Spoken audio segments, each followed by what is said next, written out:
Hey, what's up, spooky fam? Today is the day we begin discussing the movies that I watched throughout the months. Usually we try to watch as many movies as we can in a month, and in December, Alex and I watched 56 movies. So we're gonna try and breeze through this so it's not an hour long, because I could be here for an hour talking about all these films. But we did hold our first annual Team Nefarious Film Festival in the month of December. So we watched 24 movies with that. So you guys will see, I'll pop all the reviews on the screen as I go. But if you enjoyed this video, please go ahead and give it a thumbs up. Subscribe for more. Check out all of my links down below if you'd like to see any more of me or support the channel any further by purchasing a piece of art from our store. Let's begin. Let's just get this over with.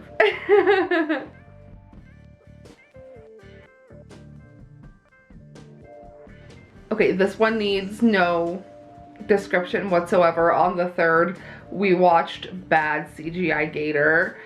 We just like Charles Band. We like full moon features. We like that kind of cheesy, you know what, that's camp.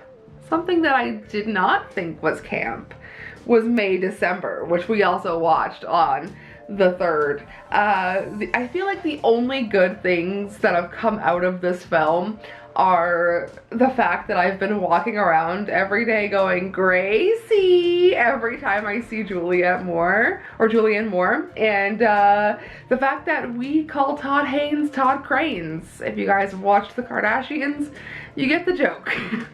I mean, it really was a yucky subject.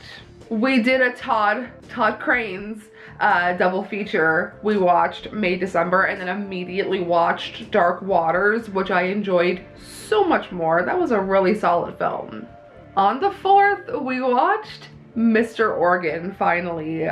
Big fan of David Farrier, so as soon as I heard he was coming out with a new doc, I was so excited to finally watch it. So Mr. Organ is just about a strange fella who talks in circles, who is narcissistic, who is crazy, who is like this man. Like, if you go watch it and like, no, this man is the definition of crazy.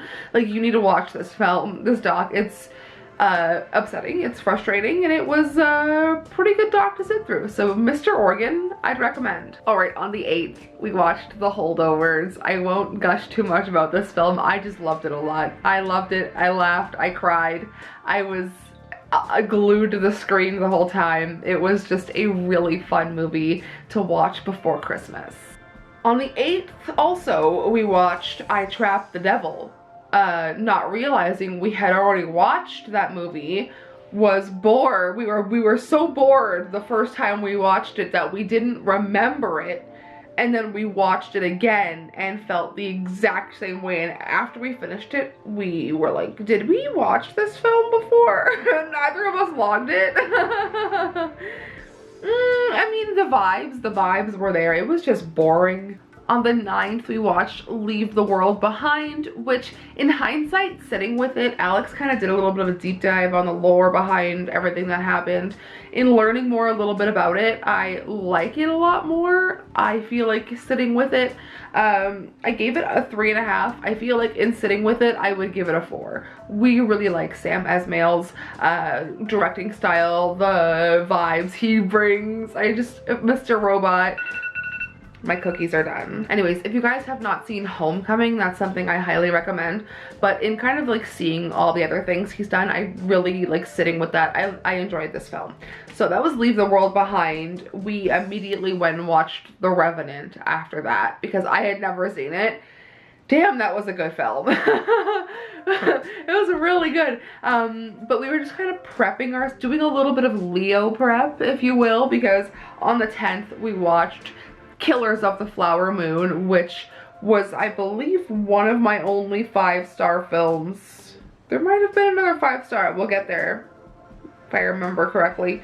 But Killers of the Flower Moon was one of the only 5-star films of the month. It was so good. That movie was like a punch to the face, and even though it had a long runtime, it did not feel like that movie was so easy to sit through for me. Not like in subject matter, but because it was so gripping. And then for a palate cleanser, we watched Demons 2. I have no explanation for that, it was just fun.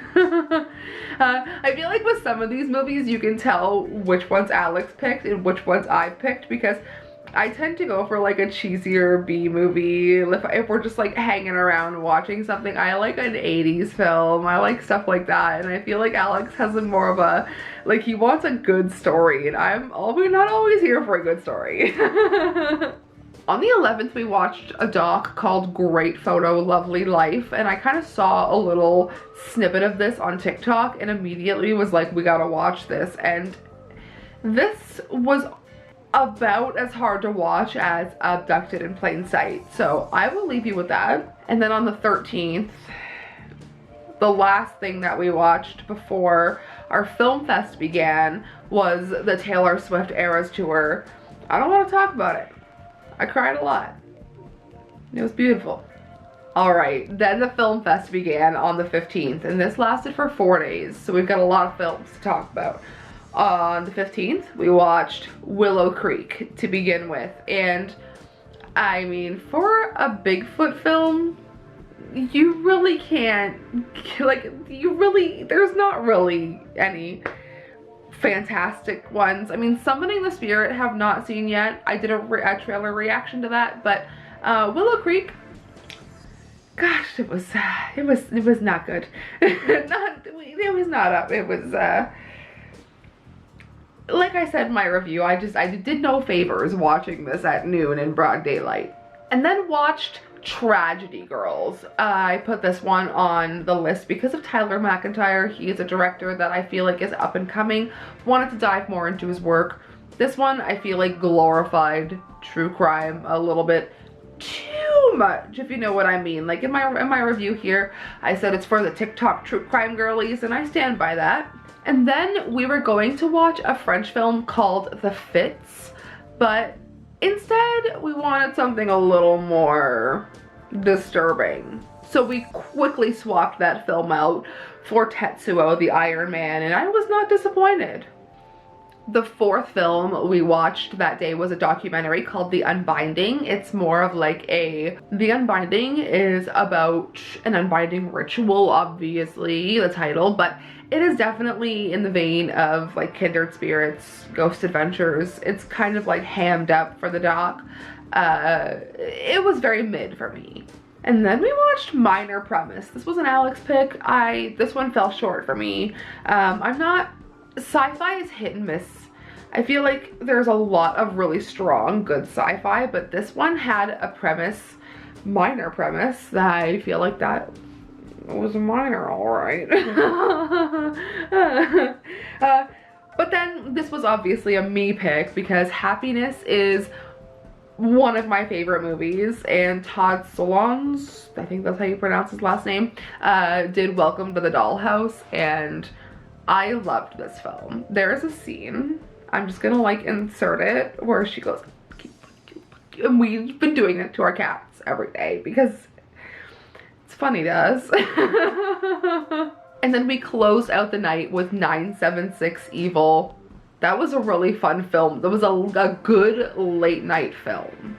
On the 16th, we had a full day of hits, but one miss, and that was the film we began with, Holy Smoke. A film that I was floating around talking about because it had to deal with cults, and you know, I was gonna put it in cult horror movie review week a couple of years ago. This was not a good movie. This ended up being a romantic comedy starring Harvey Keitel. I did not want a romantic comedy starring Harvey Keitel. I want Pulp Fiction Harvey Keitel. You know, I want a little Nicky Harvey Keitel. I don't want him making out and having sex with Kate Winslet. I don't see Harvey Keitel as romantic comedy guy. But this is our first of 2 Kate Winslet films on in our film fest. All right, moving on to Frontiers, which is a film that's been on my radar for quite some time. I feel like it's been compared to Martyrs. Xavier Gens is coming out with a new film this year. It was also kind of, I feel like I'm desensitized. That's all I can say about that one. I am just way too desensitized. But a film that had a profound impact on me was Anst, and I can see why that's Gaspar Noé's favorite movie of all time. It was a really solid film, but I also don't see how Gaspar Noé watched it 48 times, because I think it's like a maybe once a decade film, because it's so, like, it's still sticking with me. I'm still thinking about it. The camera movements, the way that it was shot, the brutality, it was very visceral. It was very good. And also under 80 minutes, so it's a breezy runtime. And then we watched The Greasy Strangler, which was a me pick, obviously. I loved it. That was a, oh, I thought I gave it 5 stars. It was almost a 5-star film for me. I loved The Greasy Strangler so much. That was just a gross film. It was funny, it was disgusting, it was yucky, but it was funny. And that's what I love stupid funny. And it was that. And then we ended that night with Manhunter, which I hadn't seen, and I thought it was fantastic. And then coincidentally, when I went back to work after this, we got Red Dragon in as a book at work, and I feel like there's a simulation going. That was too coincidental. Okay, on the 17th, we also had some solid films, beginning with our first rewatch on, or throughout our film fest, which was Jawbreaker, and now it makes so much more sense to me that it's a Darren Stein film. I did not know who Darren Stein was when I was like 9 years old, 10 years old, discovering this film, being absolutely shocked by it. Now this is camp. Okay, Jawbreaker, that's camp. It was so good. This is one of the movies that I don't mind that you can tell they're not teenagers, because it's camp. It's fun. It's stupid. It's what it's supposed to be. It's giving Darren Stein. And then we watched Bound, which is another film that I cannot stop thinking about. Let me tell you, if I would have seen that film earlier on in my life, things might have went a different way for me. Oh my gosh, Jennifer Tilly, I would lay in front of traffic for her. That's all I gotta say. Also, did not realize that Ralphie from The Sopranos was in that movie, and I don't know, he got on my nerves watching The Sopranos, and I did not like him much more in this. But we followed that up with Park Chan-wook's Stoker, which was a surprisingly good film, but kind of frustrating at the same time. I don't know, it was really good. I really loved the direction, the style of the film. I just don't like Matthew Good. We then watched Digging Up the Marrow, which is a mockumentary by Adam Green. Loved it. I'm a big fan of the Hatchet series, which I actually discovered recently, like within the past couple of years. We watched that for the first time for me, and I loved those films. I love the gore in those. And Digging Up the Marrow, if you guys want a solid, like, what kind of feels a little bit Lovecraftian because of the creatures, but like really good creature work in that film, check this one out. Moving on to our second Kate Winslet film, which was Heavenly Creatures, starring Melanie Lynskey. This is a Peter Jackson film, and this one, I'm also not like a fantasy girly. I kind of grew up watching a lot of that kind of stuff, and I think I phased out, and seeing this, it kind of solidified that I feel like I am phased out of the kind of fantasy worlds like that. But it was really nice to see the upcoming, like, Melanie Lynskey and Kate Winslet, and see their like breakthrough roles pretty much. And I mean, a lot of it was good. I like the true crime aspects, I like all that, but the fantasy stuff, you can really tell it was done by Peter Jackson, which is fantastic. It's just didn't sit with me. Then another movie that didn't sit with me was Brick by Rian Johnson. Went back and watched that one. Did not like it. Not for me either. On the 18th, we began with a film that also was a miss. I won't even bother. The King on Screen documentary. It was doing too much. It was doing way too much. It was not good. Would not recommend that one.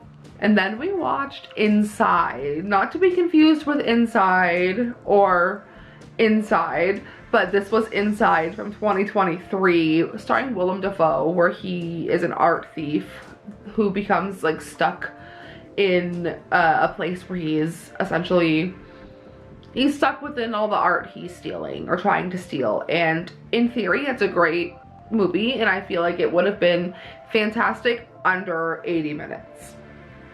And then a film we've been putting off for quite some time, Brawl in Cell Block 99. This always gets recommended by Darren Van Dam from Flick Connection, and we finally pulled the trigger and watched it, and I do not recommend it. It was so, I do not recommend, I mean I recommend, I do not regret, I should have said, because this movie I would recommend. If you want to see a fantastic character transformation, Vince Vaughn, from start to finish, was so great to watch. It was just like, you've seen him in so many comedies, but this is where he's really testing his acting chops. And then we followed that up with a me pick, In My Skin from 2002. This was a performance piece. This was less of a film, more of a performance art piece. That's how I took it.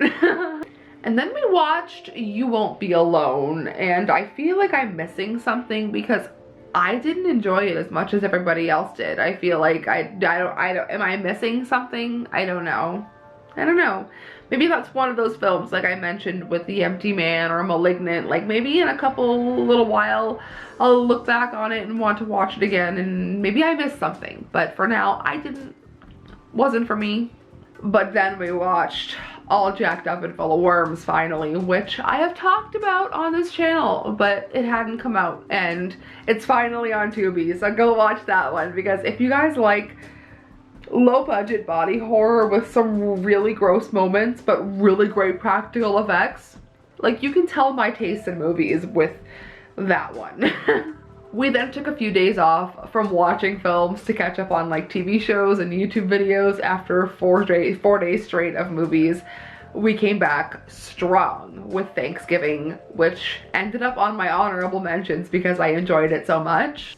And then we watched Dream Scenario, which I honestly didn't know where to put this film because I feel like it does have horror elements. I would kind of classify it in the Beau is Afraid genre, where there is horror elements, but I feel like the more awkward scenes are scarier than the actual horror elements. But this was directed by the director of Sick of Myself from last year, which I also really enjoyed, so I'm excited to see what he has in store for us in the future.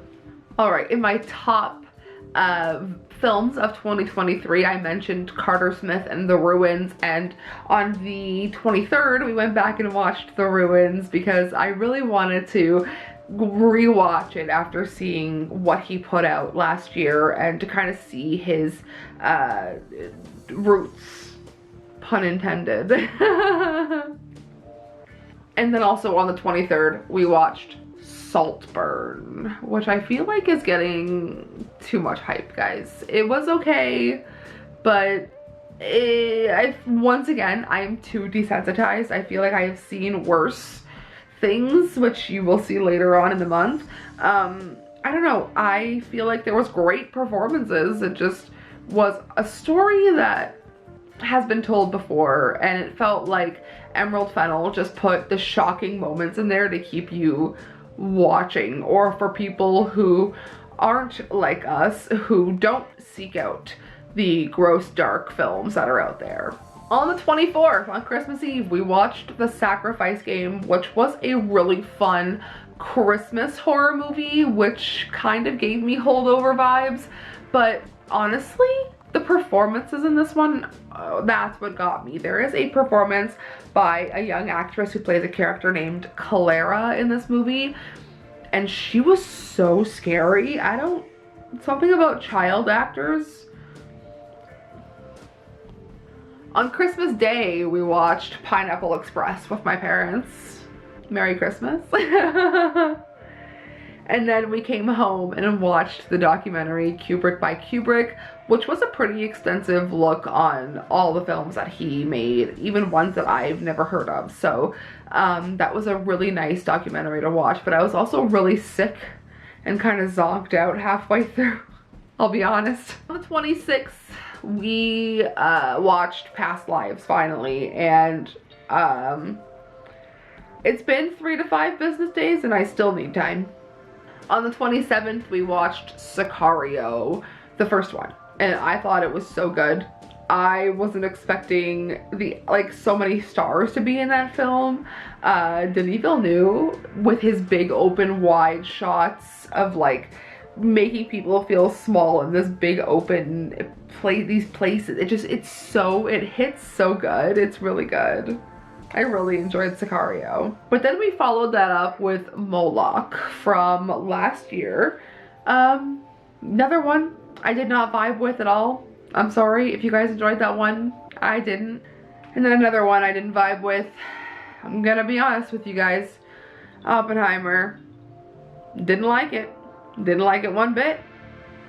Every single white man in Hollywood was in that film. And I like Gary Oldman.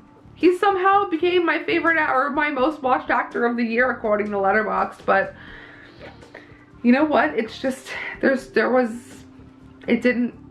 sorry. On the 28th, we watched a documentary called Hell Camp, which was literally what it says. It was a hell camp. It was disturbing and dark, and because it was a real life scenario that people lived through, it was disturbing. So if you guys want something like that, check that one out. I think it's on Netflix. Oh, the second 5-star film of the month, It Follows. It Follows, I think, is a perfect film, and there's a movie roulette coming out, spoiler. We did a movie roulette, we got It Follows, and we did a whole review style video for it, so keep an eye out for that. And then we followed that up with Priscilla. It's not a horror film, but it was decent. I cried. I like Sofia Coppola, so I feel like I'm a little biased there, but I mean, it did not make Elvis look like a good guy. I feel the contrast between the Austin Butler Elvis and this Elvis, different. On the 29th, we're almost done here, we watched a film called How to Have Sex, and it is, in fact, not. It is a cautionary tale. That one was, especially if you've lived through SA, it was a very disturbing film for me. It was hard to watch, but I feel like it is a cautionary tale. And then for a palate cleanser, this one was a me pick. We watched Slugs, and I thought it was so good. The gore in that film, impeccable. Loved it. Bad dubbing, good gore.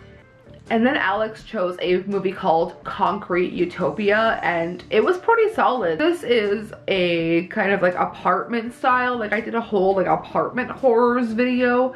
This would fit kind of in there with the end of the world, survival, apocalypse, apartment video or movie.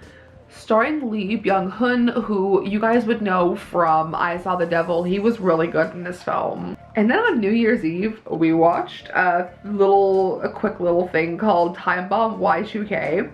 And going into 2024, it was wild to watch that and watch people be afraid of the internet. I mean, it only got worse. And then we watched Leon the Professional, which I enjoyed. It was really well done, but if you look into the director's real life, this film suddenly becomes really disturbing. So I implore you guys to like check that story out. Luc Besson, yikes.